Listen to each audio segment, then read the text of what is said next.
अगर मैं आपसे पूछूं कि कोई संतान अपने माता पिता को मार सकती है, तो आपका जवाब होगा बिल्कुल नहीं मार सकती, सोच भी नहीं सकती। लेकिन ऐसा हुआ है। गाजियाबाद से एक दिल दहलाने वाली घटना सामने आई है, जिस घटना ने रिश्तों को शर्मसार कर दिया है, जिस घटना की वजह से पूरा मोहल्ला सदमे में है, भौचक्का रह गया कि एक संतान अपने माता पिता को कैसे मार सकती है। गाजियाबाद के दो भाइयों ने नशे में धुत होकर अपने माता पिता को पीट पीट कर मार दिया। यह कृत्य सोचकर ही हमारा दिल दहल जाता है कि कोई बेटा ऐसा सोच भी कैसे सकता है। दरअसल यह पूरी घटना गाजियाबाद के क्रॉसिंग रिपब्लिक थाना क्षेत्र के भीमनगर कॉलोनी की है, जहां पर गंगा शरण, जिनकी उम्र 55 साल की होती है, और उनकी पत्नी बिमलेश, उनकी उम्र 50 साल की होती है। गंगा शरण जी के 4 संतानें होती हैं, जिसमें 2 बेटियां और 2 बेटे होते हैं। पहले नंबर की बेटी दीपिका होती है, फिर दूसरे नंबर का बेटा होता है दीपक, फिर तीसरे नंबर की एक बेटी होती है जिसका नाम ज्योति होता है, और फिर चौथे नंबर का बेटा होता है ललित। गंगा शरण और बिमलेश जी ने अपनी चारों संतानों की शादी कर दी थी। उनकी दोनों बेटियां अपने अपने ससुराल में खुश थीं, आराम से जीवन अपना व्यतीत कर रही थीं। गंगा शरण जी मूलतः बुलंदशहर के सटला गांव के निवासी थे और 27 साल पहले गाजियाबाद में आकर बस गए थे। गंगा शरण जी घर का खर्च चलाने के लिए अखबार बांटा करते थे, डेयरी का संचालन किया करते थे, और उन्होंने घर के दूसरे माले को किराए पर उठा रखा था। उनके किराएदार का नाम जगबीर होता है, और जगबीर सिंह बहुत ही भले इंसान होते हैं। दीपक और ललित एकदम निठल्ले होते हैं, कोई भी काम नहीं करते थे, दिन भर बस शराब पिया करते थे, घर में आकर झगड़ा किया करते थे, और अपने माँ बाप और अपनी पत्नियों को भी परेशान किया करते थे। बड़े बेटे दीपक की शादी 7 साल पहले बुलंदशहर से हुई थी, और दीपक के 2 प्यारे प्यारे छोटे से बेटे होते हैं। ललित की शादी 5 साल पहले गाजियाबाद से ही हुई थी, और उसने लव मैरिज की थी। लेकिन दोनों की ही पत्नियां उनसे बहुत ज्यादा परेशान रहती थीं। तो दीपक और ललित आए दिन पीकर आया करते थे और घर में आकर झगड़ा करते थे और अपनी पत्नियों से मारपीट किया करते थे। 3 साल पहले ललित को भी एक बेटा होता है, लेकिन उसकी जन्म होते ही मृत्यु हो जाती है।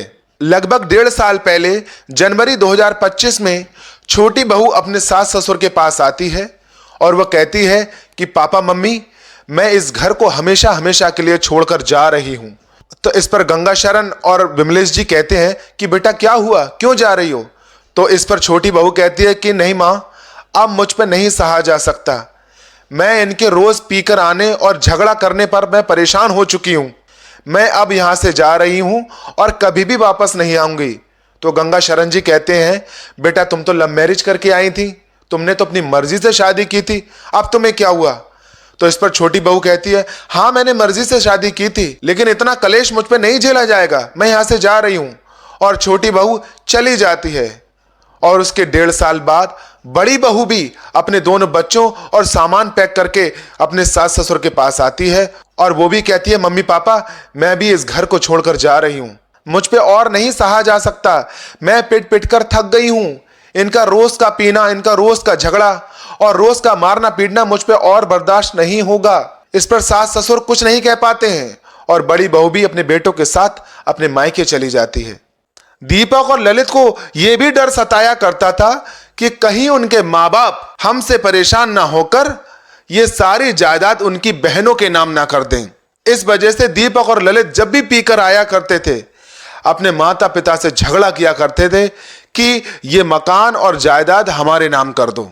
गंगा शरण और बिमलेश जी ने कई बार चाहा कि उनके बेटे सुधर जाएं, कुछ अच्छा काम करने लगे, कुछ अच्छा व्यापार करने लगे, लेकिन दीपक और ललित के कान पर जू भी नहीं रेंगा करती थी। 20 जुलाई 2026 को ललित का जन्मदिन होता है।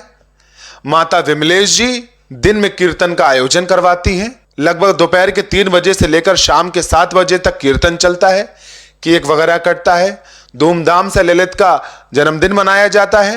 फिर ललित अपने भाई दीपक के साथ बाहर निकल जाता है दोस्तों के साथ, और ललित और दीपक जमकर शराब पीते हैं, वे इतनी शराब पीते हैं कि उन्हें अपना होश ही नहीं रहता है। जब ललित और दीपक घर वापस आते हैं तो वह फिर से अपने माँ बाप से झगड़ने लगते हैं और यह झगड़ा इस कदर बढ़ जाता है कि ललित और दीपक अपने पिता गंगा शरण को बुरी तरह से मारने पीटने लगते हैं। फिर ललित ऊपर वाले गेट को लॉक कर देता है ताकि जगबीर नीचे ना आ सके और मेन गेट को भी अंदर से ताला लगा देता है। उसके बाद वे अपने पिता की बुरी तरह से पिटाई करना शुरू कर देते हैं। माता विमलेश अपने बेटों को रोकती हैं कि अरे बेटा ये क्या कर रहे हो, ये तुम्हारे पिताजी हैं, मान जाओ।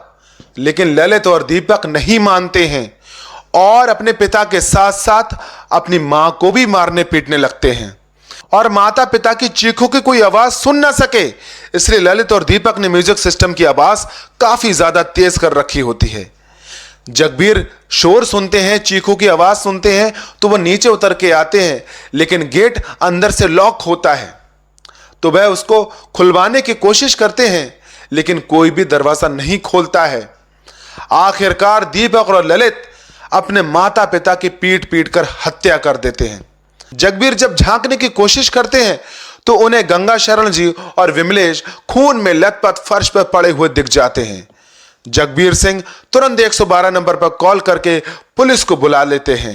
पुलिस वहां पर मौके पर पहुंच जाती है और पुलिस देखती है कि गंगा शरण और विमलेश जी बुरी तरह से खून से लथपथ फर्श पर पड़े हैं। पुलिस गंगा शरण और विमलेश जी को उठाती है और अस्पताल लेकर जाती है। वहां जाती है और डॉक्टर से कहती है प्लीज जो हो सके जल्दी से इलाज करिए, लेकिन डॉक्टर कहते हैं कि आपने आने में देरी कर दी, इन दोनों की मृत्यु हो चुकी है। लेकिन इन सब के बीच एक हैरान करने वाली बात यह थी कि दीपक और ललित ने भागने की बिल्कुल भी कोशिश नहीं की थी। पुलिस ने मौकाए वारदात पर दीपक और ललित को गिरफ्तार कर लिया और थाने लेकर आ गई। और जब पुलिस ने दीपक और ललित से पूछा कि तुमने अपने माता पिता को क्यों मारा, तो दीपक और ललित बोलते हैं कि हमें अपने माता पिता को मारने का कोई भी पछतावा नहीं है, हम उनसे नफरत करते थे, वो हमसे बिल्कुल भी प्यार नहीं करते थे, वो हमारे हिस्से की जमीन हमारी बहनों को देना चाहते थे। और ललित कहता है कि ये सारी प्लानिंग मैंने ही बनाई थी, मैं उनसे बहुत ज्यादा नफरत करता था क्योंकि उन्होंने मेरे बेटे की जान ले ली। ललित आगे कहता है 3 साल पहले मेरी बीबी ने एक बेटे को जन्म दिया था, मैंने लाख कोशिश की कि मेरी बीबी को एक प्राइवेट हॉस्पिटल में भर्ती करा दो, लेकिन मेरे माता पिता ने जबरदस्ती मेरी बीबी को एक सरकारी हॉस्पिटल में भर्ती करा दिया जहां मेरा एक बेटा होता है, लेकिन मैं अपने बेटे को नहीं बचा सका। इसलिए मेरी बीबी और मेरे ससुराल वाले मुझे हमेशा ताना दिया करते थे कि तुम्हारे पास इतना पैसा नहीं कि हमारी बेटी को एक प्राइवेट हॉस्पिटल में भर्ती करा सके। इसलिए मैंने अपने माँ बाप को मारने की प्लानिंग बनाई और मैंने अपने बड़े भाई दीपक को उसमें शामिल कर लिया। पुलिस दीपक और ललित से पूछती है क्या तुम्हें बिल्कुल डर नहीं था कि तुम अपने माता पिता को मारने के बाद पकड़े जाओगे? तो इस पर ललित कहता है कि हमने पूरी प्लानिंग बनाई थी, हमने उन्हें पीट पीट के इसलिए मारा ताकि लोगों को शक ना हो कि इनकी मृत्यु या इनकी मौत किसी धारदार हथियार से की गई है। हमने सोचा कि हम अपने माता पिता को पीट पीट के मार देंगे और सुबह होने के बाद मोहल्ले वाले उसे कह देंगे कि हमारे माता पिता आपस में लड़ झगड़ कर मर गए।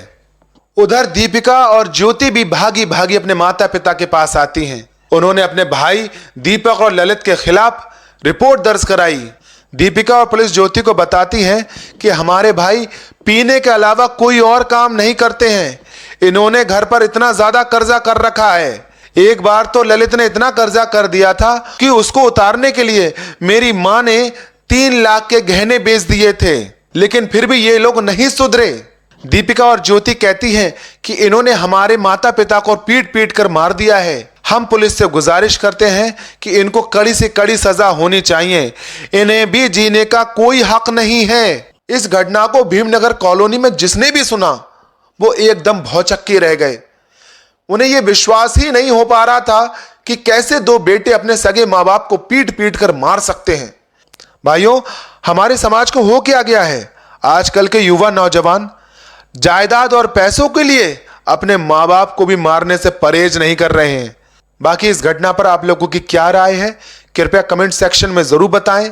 बाकी ऐसे ही सनसनीखेज घटनाओं के लिए मेरे चैनल को जरूर सब्सक्राइब करें और मेरे पेज को फॉलो करें। धन्यवाद।